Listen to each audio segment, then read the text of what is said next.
ओम श्री तत्सत ब्रह्माणे नमः। श्री वृद्धारण्यक उपनिषद श्री शंकराचार्य भाष्य षष्ठ अध्याय द्वितीय ब्राह्मण संबंध भाष्य श्वेत केतुर व आरोहणे इत्यादि। इस ब्राह्मण का संबंध इस प्रकार है। ये खिल प्रकरण है। इसमें पहले जो नहीं कहा गया वह बतलाया जाता है।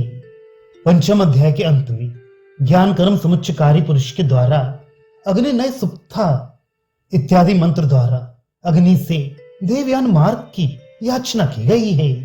वहां उस मंत्र द्वारा सामर्थ्य से अनेक मार्गों की सत्ता प्रदर्शित होती है, क्योंकि उसमें सुपथा ऐसा विशेषण दिया गया है और पथ किए हुए कर्मों के फल भोग के मार्गों का नाम है।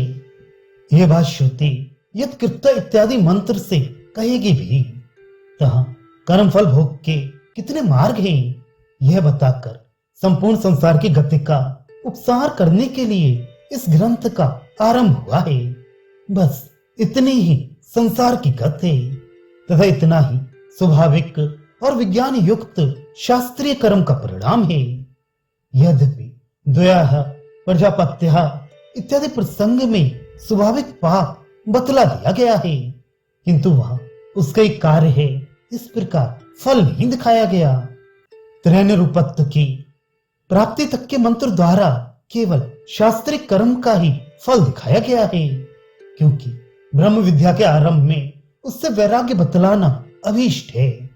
वहां भी केवल कर्म से पृथलोक और विद्या उपासना से तथा विद्या सहित कर्म से देवलोक मिलता है, ऐसा कहा गया है। वहां यह नहीं बताया गया कि किस मार्ग से पृथलोक में जाया जाता है और किससे देवलोक को। यह बात यहां इस खिल प्रकरण में पूर्णतया बतानी है, इसी से इसको आरंभ किया जाता है। शास्त्र के अंत में तो सबका उपसंहार ही इष्ट है। इसके सिवा अमृतत्व इतना ही है, यह भी कहा गया है तथा यह भी बताया है कि कर्म से अमृतत्व की आशा नहीं है, किंतु इसमें हेतु नहीं बताया गया। उसे बताने के लिए भी ये आरंभ किया गया है, क्योंकि यह कर्म की गत है और नित्य अमृतत्व में कोई भी व्यापार है नहीं, इसलिए इतना ही अमृतत्व का साधन है। इस वचन के सामर्थ्य से यह उसका हेतु हो जाता है। इसके सिवा अग्निहोत्र के प्रकरण में ऐसा कहा गया है, किंतु इन सायकालिक प्रातःकालिक अग्निहोत्र की दोनों आहुतियों की न उत्क्रांति को जानता है, न गति को, न प्रतिष्ठा को, न तृप्ति को, न पुनरावृत्ति को और न लोक के प्रति उत्थान करने वाले यजमान को ही जानता है। वहां उत्तर में वे दोनों आहुतियां हवन की जाने पर उत्क्रमण करती हैं इत्यादि वाक्य से आहुति का कार्य बताया गया है।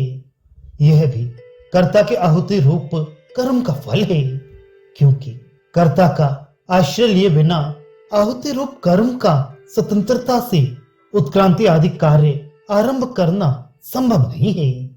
कारण कर्म का कार्य आरंभ तो कर्ता के लिए ही होता है तथा कर्म साधनाधीन भी होता ही है, किंतु वहां पे जनक याज्ञवल्क्य संवाद अग्निहोत्र की स्तुति के लिए होने के कारण यह 6 प्रकार का अग्निहोत्र का ही कार्य बतलाया गया है, किंतु यहाँ कर्म फल विज्ञान विवक्षित होने के कारण यह बतलाया जाता है कि वह 6 प्रकार का कर्ता का ही फल है।